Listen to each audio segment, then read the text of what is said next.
complètement des nouveaux. Ah, super. Il y a une pièce qui est un peu plus ancienne, parce que j'ai pensé que ça marche bien avec les autres, mais tout le reste c'est nouveau. Les pièces devant, par exemple, c'est vraiment une nouvelle série de pièces que j'ai jamais montré avant. Mais on dirait qu'elles ont une structure animale dedans. Oui. C'est des os, des muscles, de la chair à l'extérieur. Exactement. Très vivant. Oui, c'est fait pour être le plus vivant possible, de traduire le vivant.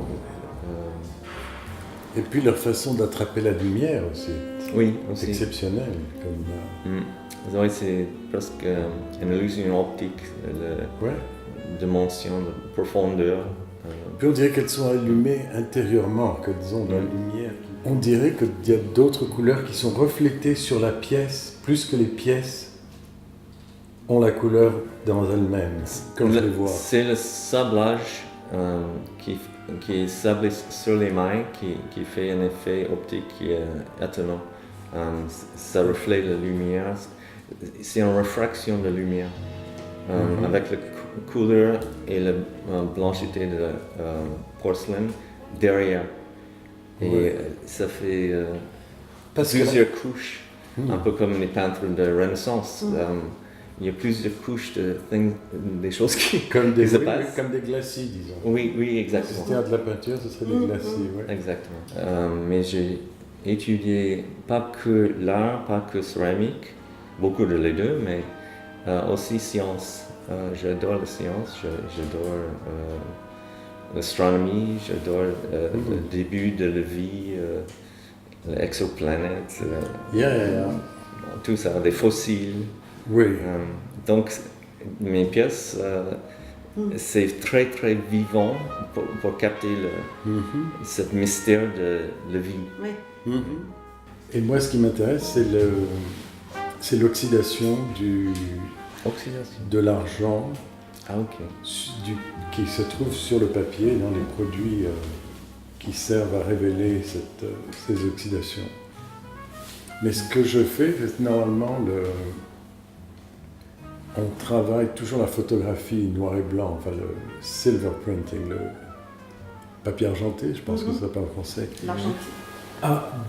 Avec une lumière rouge pour ne pas que le papier change de couleur. Oui, c'est ça. Mais moi, j'utilise ces couleurs pour mes compositions et pour... Je développe toutes mes photos en utilisant des pinceaux.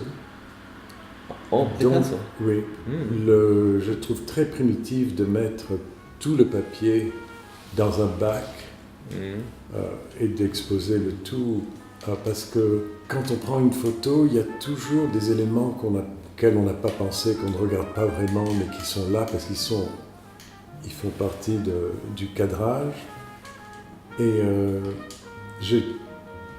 quand j'ai commencé à développer mes propres photos, mes photos, je me suis dit, mais je n'avais pas remarqué qu'il y avait ce vert ici. Et donc, comme il n'était pas nécessaire, je ne l'ai pas développé. J'ai dit, je vais prendre un pinceau et je vais développer que les choses qui m'intéressent.